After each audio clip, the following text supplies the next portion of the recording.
Hello everyone, সবাইকে স্বাগতম horror story with শান্তনুতে। আপনি একটি মানুষের সাথে 30 মিনিট কিংবা 40 মিনিট কথা বললেন, তারপর আপনি জানলেন মানুষটি 2 দিন আগে মারা গেছে। আপনার মনের অবস্থাটা কি হবে? কি ভাববেন আপনি? আপনি একজন আত্মার সাথে কথা বলেছেন, তাও এতক্ষণ ধরে, যে বিগত 2 দিন আগে মারা গেছে। তো যাই হোক, আজ আমরা যে ঘটনাটি নিয়ে আলোচনা করব, এই ঘটনাটি একটি মৎস্যজীবীর সাথেই ঘটেছে, যিনি প্রতিদিনকার মতো রাতে কিংবা ভোরে মাছ ধরতে যেত। শহর বলো কিংবা গ্রাম, সব জায়গাতেই মাছ ধরার প্রচলিত আছে। কিন্তু গ্রাম এলাকায় কি হয়, বর্ষাকালে যখন আমাদের বন্যার জল চলে আসে, তখন মাছ যেন ঘরে ঘরে সব বাচ্চারাও মাছ ধরতে শুরু করে দেয়। এক গ্রামে এক ব্যক্তি ছিল, যার নাম ছিল সুনীল। সুনীল মাছ ধরতো এবং সেই মাছগুলিকে বিক্রি করত। যদি খুব বেশি মাছ হয়ে যেত, তো সুনীল সেগুলোকে বিক্রি করত এবং কিছু মাছ ঘরে নিয়ে যেত খাওয়ার জন্য। প্রতিদিনকার মতো সুনীল সেই রাতেও মাছ ধরতে গেছিল এবং রাতটি ছিল অমাবস্যার রাত। কদিন আগে গরমকাল গেছে, তাই বেশ কয়েকদিন জল শুকনোর কারণে মাছ যেন হতেই চাইছিল না।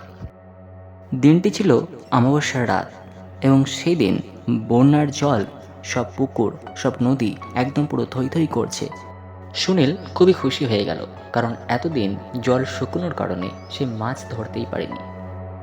সুনীলের স্ত্রী তাকে বারণ করে, বলে আজ যেতে হবে না, কারণ এত রাতে তুমি মাছ ধরতে যেও না, আজ অমাবস্যা। সুনীল বলে, না কিছুই হবে না, এতদিন মাছ পাইনি, আজ যাই, আজকে মাছ পাবো, আজ বন্যার জল অনেক বেড়েছে। যথারীত সুনীল মাছ ধরতে চলে যায় এবং সেখানেই ঘটে তার সাথে একটা ভয়ঙ্কর ঘটনা। অনেকক্ষণ যাবৎ বসে থাকার পর সুনীল একটা রুই মাছ পেল এবং রুই মাছটাকে সে পাশে রেখে দিয়ে আবার অন্য মাছ ধরার জন্য তৈরি হলো। সুনীল অন্য একটা মাছ পেয়ে গেছে এবং সে যখন সেই মাছটি রাখতে গেছে, আগের পাওয়া বড় রুই মাছটা দেখে তার থেকে 6-7 ফুট দূরে চলে গেছে। কিন্তু আশ্চর্য ব্যাপার এটাই, মাছটা মরে গেছিল। সমীর একটু অবাক হয়ে গেল, কি ব্যাপার, মাছটা তো মরা, কি করে চলে গেল এত দূর? সুনীল অত কিছু না ভেবে মাছটাকে আবার তার পাশে রেখে দিল এবং সে আবার অন্য মাছ ধরার জন্য তৈরি হয়ে গেল এবং পাশে রাখতে যাবে এমন সময় দেখে মাছটা আবার 6-7 ফুটের বেশিও দূরে চলে গেছে।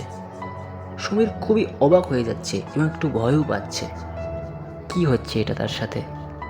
এমন সময় কেউ বাহারি একটা গলায় সমীরকে বলতে লাগলো, সুনীল, মাছটা রেখে যা, মাছটা আমার খুব প্রিয়।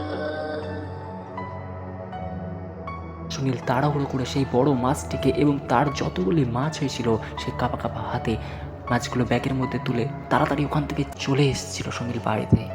সুনীলের স্ত্রী এই বড় রুই মাছটি দেখে খুব খুশি হয়েছে, কিন্তু সুনীল তার সাথে ঘটে যাওয়া এই ঘটনার ব্যাপারে তার স্ত্রীকে কিছুই জানায়নি। সুনীলের স্ত্রী যখন সেই মাছটিকে কেটে ফেলে, যখন সেই মাছের মাথাটা সে কেটে ফেলে, তখনই সুনীলের স্ত্রীর আবভাব আচরণ একদম চেঞ্জ। সুনীল তার স্ত্রীকে অনেকক্ষণ ধরেই রাখছিল।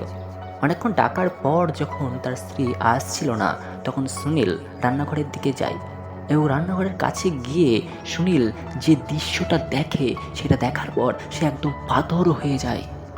সে দেখে তার স্ত্রী আর মানুষের রূপে নেই, চুলগুলো একদম এলোমেলো অবস্থায় আছে আর সেই মাছটিকে সে কামড়ে কামড়ে খাচ্ছে। আর এই অবস্থায় সুনীলের দিকে যখন তার স্ত্রী তাকায়, সুনীল তো একদম পুরো পাথর হয়ে যায়, একদম পুরো অসাড় হয়ে যায় তার শরীর এবং সুনীল সেখানেই জ্ঞান হারিয়ে ফেলে।